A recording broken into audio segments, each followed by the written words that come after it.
Ceux qui sont persuadés que la Bible est l'authentique parole de Dieu feraient mieux de ne pas continuer à regarder cette émission.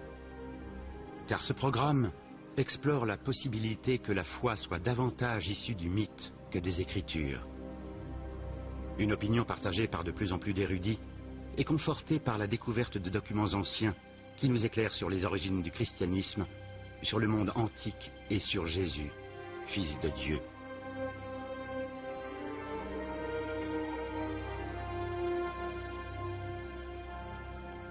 Dans le monde où vivait Jésus, beaucoup pouvaient être fils de Dieu, une expression qui désignait les gens pieux, les Juifs qui observaient fidèlement la loi.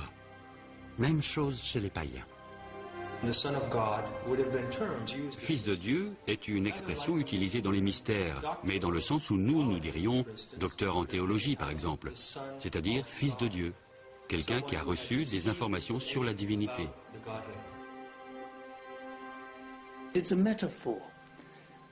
C'est une métaphore qui était en usage dans tout le monde romain. Une façon d'exprimer une étroite relation entre un homme et Dieu.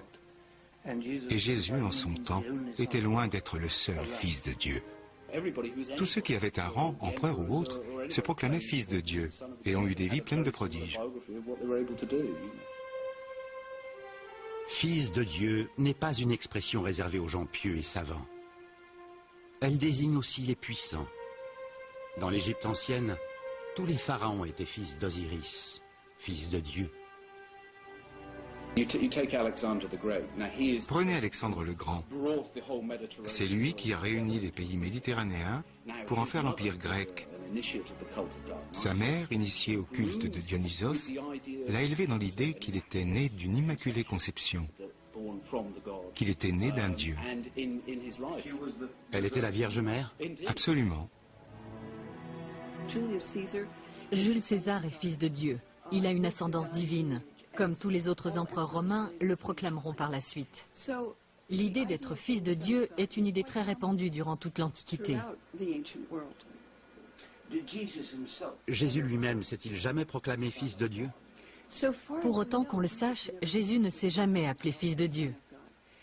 À en croire l'évangile de Marc, il parlait de lui-même comme fils de l'homme.